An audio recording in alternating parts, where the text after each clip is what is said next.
नमस्कार दोस्तों। हमारी आज की कहानी का नाम है कैसे समा गई थी मीराबाई श्री कृष्ण की मूर्ति में। यूँ तो कृष्ण भगवान की कई गोपियाँ हुआ करती थी, लेकिन कृष्ण के प्रति मीरा के प्रेम के कुछ अलग ही मायने थे।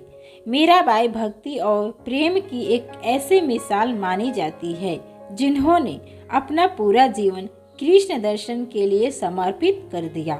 आइए जानते हैं कैसे थी मीरा और कृष्ण की ये अनोखी प्रेम कथा। मीराबाई का जन्म 1498 में राजस्थान के एक राजपूत घराने में हुआ था। उनके पिता का नाम रतन सिंह और माता का नाम वीर कुमारी था। मीरा कृष्ण के बहुत बड़ी भक्त थी। जब वह 4 वर्ष की थी तब उन्होंने अपने घर के पास हो रहे एक विवाह को देखकर बेहद मासूमियत के साथ अपनी माँ से पूछा कि प्यारी माँ, मेरा दूल्हा कौन होगा। मीरा के इस सवाल पर उनकी माँ ने मुस्कुराते हुए श्री कृष्ण की मूर्ति की तरफ इशारा करते हुए कहा कि मेरी प्यारी मीरा, श्री कृष्ण तुम्हारे वर होंगे।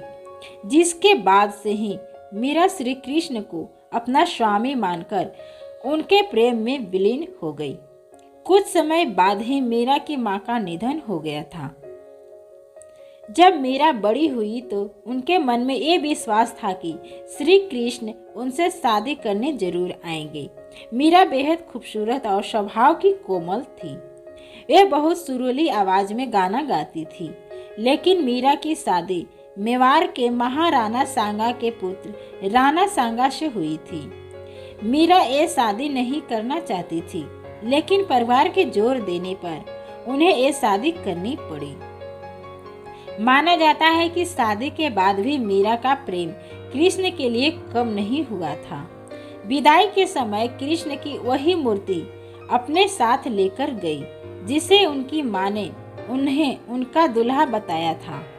शादी के बाद मीरा ससुराल के कामकाज पूरे करने के बाद रोजाना कृष्ण के मूर्ति मंदिर जाया करती थी, जहां जाकर वह श्री कृष्ण की मूर्ति की पूजा करके उनके लिए मधुर आवाज में भजन गाती और नृत्य भी करती थी। मीरा का कृष्ण के लिए प्रेम उनकी ससुराल वालों को बिल्कुल पसंद नहीं था। उनकी सास ने उन्हें दुर्गा माँ की आराधना करने पर जोर दिया, क्योंकि उनके ससुराल वाले दुर्गा देवी में बेहद विश्वास रखते थे। लेकिन ससुराल वालों को श्री कृष्ण की आराधना से रोकने पर मीरा ने साफ कह दिया, मैं पहले से ही अपना जीवन कृष्ण के नाम कर चुकी हूँ। इसके बाद मीरा की ननद उदाबाई ने उन्हें बदनाम करने की भी कोशिश की। उदाबाई ने अपने भाई राणा से कहा कि मीरा का किसी के साथ प्रेम संबंध है और उसने मीरा को उस व्यक्ति के साथ देखा। ये सुनकर राणा बेहद क्रोधित हुए और आधी रात बहन उदाबाई के साथ मंदिर जा पहुंचे। मंदिर पहुंचकर उन्होंने मीरा को कृष्ण के मूर्ति के साथ अकेले ही बात करते देखा। यह देखने के बाद वह गुस्से से चिल्लाए कि मीरा, अपने जिस प्रेमी से तुम बातें कर रही हो उसे मेरे सामने लेकर आओ। जिसके जवाब में मीरा कृष्ण की मूर्ति की ओर इशारा करती है कि ये मेरे स्वामी हैं जिनसे मेरा विवाह हो गया है। यह सुनने के बाद राणा का दिल टूट जाता है, लेकिन फिर भी वह पूरी श्रद्धा से अपना पति धर्म निभाते हैं और आखिरी सांस तक मीरा का साथ देते हैं। मीरा का देवर विक्रमादित्य चित्तौड़गढ़ के नए राजा के रूप में चुना गया था, जिनको कृष्ण के प्रति मीरा की भक्ति और लोगों के साथ मीरा का मेलजोल पसंद नहीं था। जिन्होंने मीरा को मारने के लिए फूलों की हार की एक टोकरी भेजी जिसके अंदर जहरीली सांप था। मीरा ने जैसे ही टोकरी खोलकर देखा तो उसमें कृष्ण की एक खूबसूरत मूर्ति फूलों की हार के साथ पाई। इसके अलावा विक्रमादित्य ने मीरा को मारने के लिए प्रसाद में भी जहर मिलाकर भेजा। मीरा जानती थी कि उस प्रसाद में जहर है, फिर भी मीरा ने वो जहरीली प्रसाद ग्रहण कर लिया, क्योंकि उन्हें विश्वास था कि श्री कृष्ण उनको जहर से बचा लेंगे। जब मीरा को मारने की कोशिशें हद से ज्यादा बढ़ गई तो मीरा ने तुलसीदास को एक खत लिखकर उनसे उनकी राय मांगी। तुलसीदास ने जवाब में लिखा कि उन्हें त्याग दो जो तुम्हें समझ नहीं सकते।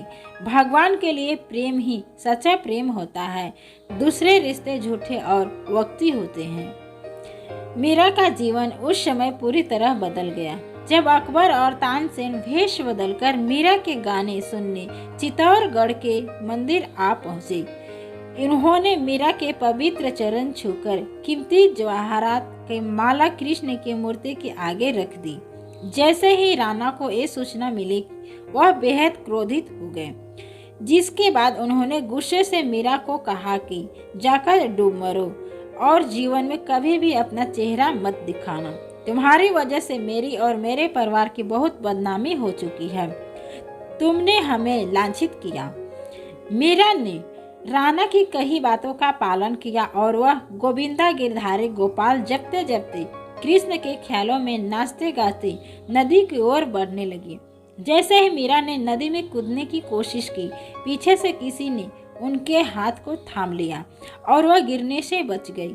मीरा ने मुड़कर देखा तो अपने प्रेमी कृष्ण को पाया। कृष्ण को अपने पास देखकर मीरा को विश्वास नहीं हुआ और वह कृष्ण की गोद में बेहोश होकर गिरी पड़ी। यह देखकर कृष्ण मुस्कुराए और मीरा के कान में बोले, मेरी प्यारी मीरा, तुम्हारे जीवन नश्वर रिश्तेदारों के साथ समाप्त हो चुका है। अब तुम आजाद हो, खुश रहो। तुम मेरी हो और हमेशा मेरी ही रहोगी। जिसके बाद मीरा वृंदावन चली गई।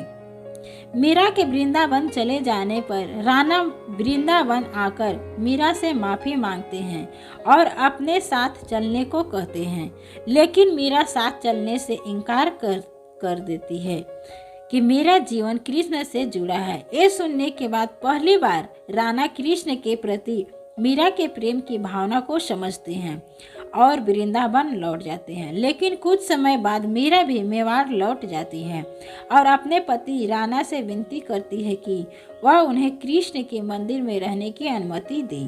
माना जाता है कि जन्माष्टमी के पर्व पर द्वारका में कृष्ण के मंदिर में मीरा कृष्ण से कहती है कि ओ गिरिधारी, क्या आप मुझे बुला रहे हैं? मैं आ रही हूँ।